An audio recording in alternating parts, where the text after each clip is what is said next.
I was probably the only female troublemaker. Do you know what I mean? At the time. Dia adalah Sinead O'Connor, seorang penyanyi yang mampu menyihir jutaan penggemarnya murni lewat suara magisnya.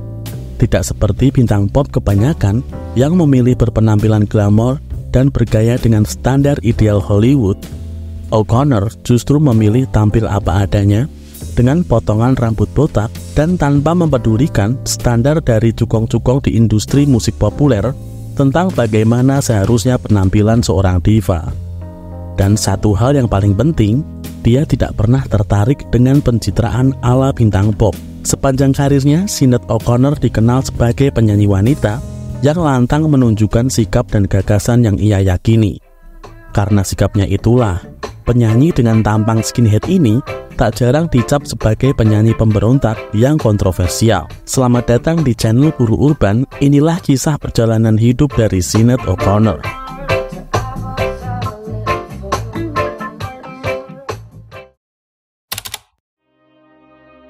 Sinead O'Connor lahir pada 8 Desember 1966 di kawasan mewah Glengarry yang terletak di pinggiran Dublin.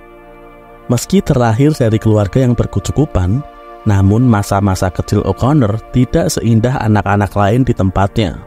Selain harus merasakan perpisahan kedua orang tuanya saat usianya baru 8 tahun, masa kecilnya juga diliputi oleh trauma yang sangat mendalam, di mana saat anak-anak dia mengalami sebuah pelecehan yang sangat membekas di hidupnya. Ditambah lagi, ibunya yang kerap melakukan kekerasan fisik serta emosional membuat O'Connor tumbuh menjadi remaja bandel yang sering membolos sekolah dan mengutil. Karena hal itulah, saat O'Connor berusia 16 tahun, ayahnya kemudian memasukkannya ke pusat pelatihan Anne Grianan di Dublin, di mana dulunya tempat itu merupakan salah satu bagian dari institusi Magdalene Laundries yang didirikan untuk memenjarakan gadis-gadis muda yang dianggap tidak bermoral. Namun justru di tempat inilah O'Connor dipertemukan dengan musik yang kelak menyelamatkan hidupnya. Saat itu salah satu biarawati di sana menyadari bahwa satu-satunya cara untuk mengendalikan si remaja pembangkang ini adalah dengan membelikannya gitar dan mempertemukannya dengan seorang guru musik. Sadar akan potensi dan bakat musik O'Connor yang luar biasa, guru tersebut kemudian membantunya membuat demo rekaman yang berisi 2 komposisi karya orisinil O'Connor. Demo itu cukup berhasil membuka jalan karirnya dan membawanya untuk terjun ke industri musik yang lebih serius. O'Connor kemudian memutuskan untuk berhenti bersekolah dan hijrah ke London untuk menyeriusi karir musiknya. Di sana, ia dipertemukan dengan Fahna O'Selah, seorang manajer yang pernah bekerja sama dengan U2, yang kemudian membimbingnya secara musikal dan menuntunnya menapaki jalan di industri musik arus utama. Di awal karirnya, penampilan pelontosnya mencuri perhatian dan menjadi ciri khas tersendiri bagi sosok Sinead O'Connor. Namun di balik itu semua, keputusannya berpenampilan seperti itu ternyata merupakan sebuah bentuk perlawanannya di industri musik. Jadi saat dirinya akan merilis album perdana di tahun 1987, pihak label memintanya untuk tampil lebih feminim, memanjangkan rambut, mengenakan sepatu hak tinggi, serta memakai rok pendek. Pihak label beralasan bahwa itu akan mempermudah karir musiknya. Tapi bukannya nurut sama pihak label, dia justru membalas permintaan labelnya itu dengan mencukur habis rambutnya, memakai jeans robek, dan menggunakan sepatu boots. Ini adalah bentuk protesnya terhadap seksisme di industri musik yang telah ia tolak sejak awal. Ia ingin musisi wanita dihargai karena kemampuannya, bukan penampilannya. Setelah merilis album pertamanya di tahun 1987, karir musik Sinead O'Connor semakin cemerlang. Albumnya diterima baik oleh pasar Amerika dan membuatnya masuk ke dalam nominasi Grammy tahun 1989 sebagai kategori penyanyi rock wanita terbaik. Ia kemudian diundang sebagai salah satu penampil di acara tersebut, di mana ini merupakan penampilan TV primetime pertamanya. Dalam penampilannya tersebut, ia tampil memukau dengan suara magisnya. Namun malam itu ada satu hal lain yang menjadi perhatian banyak orang di acara tersebut. yaitu adalah gambar logo grup hip hop Public Enemy yang digambar di kepalanya. Kelakuannya itu tentu bukan tanpa alasan. Jadi sebelum era 90-an, musik rap atau hip hop bukanlah sebuah genre yang populer. Saat itu, para cukong yang mendominasi musik arus utama menganggap bahwa hip hop hanyalah sebuah lelucon atau bahkan kelewat subversif. Namun di tahun 1989, hip hop tiba-tiba menjadi populer dan tidak bisa diabaikan begitu saja.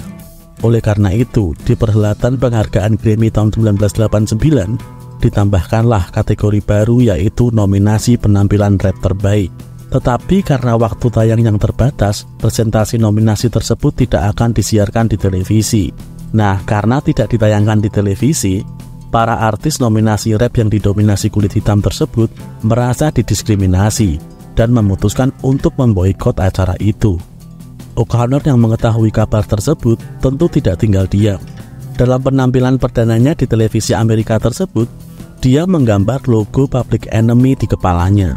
Aksinya tersebut ditujukan sebagai aksi dukungan solidaritas terhadap para rapper kulit hitam yang tersingkir dari program tersebut.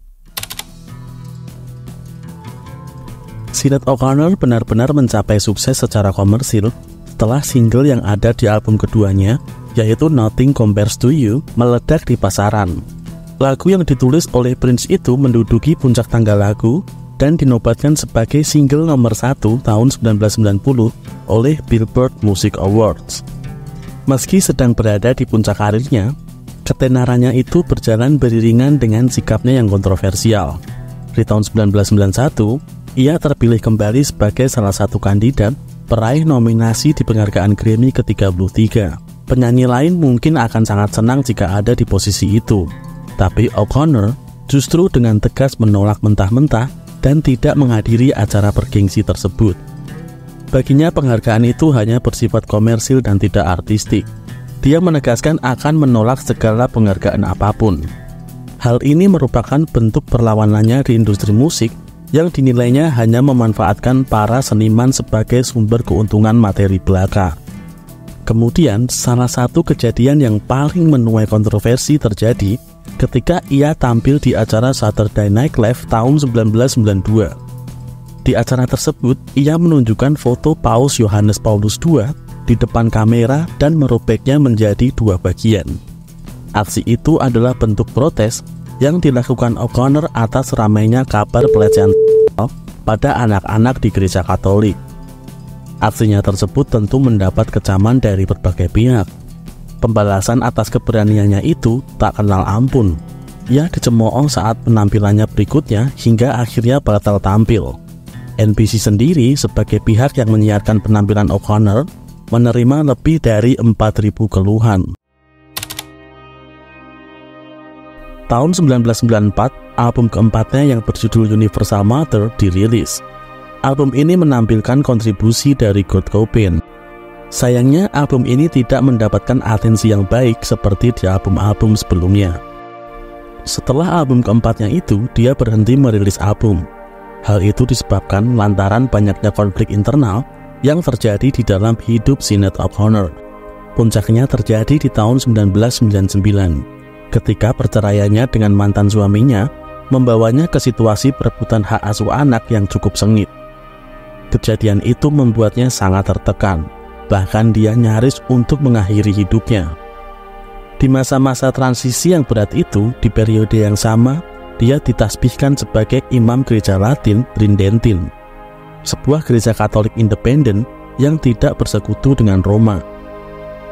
Terlepas dari beberapa sikap yang pernah ia tunjukkan terhadap gereja, O'Connor selalu menyatakan bahwa dirinya adalah seorang Kristen sekaligus Katolik yang taat. Perjalanan seorang O'Connor pun menemui babak baru di tahun 2018, di mana di tahun itu O'Connor mengumumkan bahwa dirinya telah memeluk agama Islam dan mengubah namanya menjadi Shuhada Sadaqat. Dan pada Rabu 26 Juli 2023, dunia dikejutkan dengan kabar wafatnya Sinéad O'Connor. Penyanyi wanita pemberani ini meninggal di usia 56 tahun. Selama hidupnya banyak hal kontroversial yang dikatakan dan dilakukan oleh O'Connor. Namun, ia selalu bersiap untuk menghadapi reaksi kekacauan yang mungkin terjadi. Ia adalah gabungan nyata dari ketulusan dan keberanian. Ia tak pernah mundur dari pandangannya tentang kebenaran. O'Connor mengaku ingin menggunakan musiknya sebagai sarana untuk membantu siapa saja yang tidak berdaya.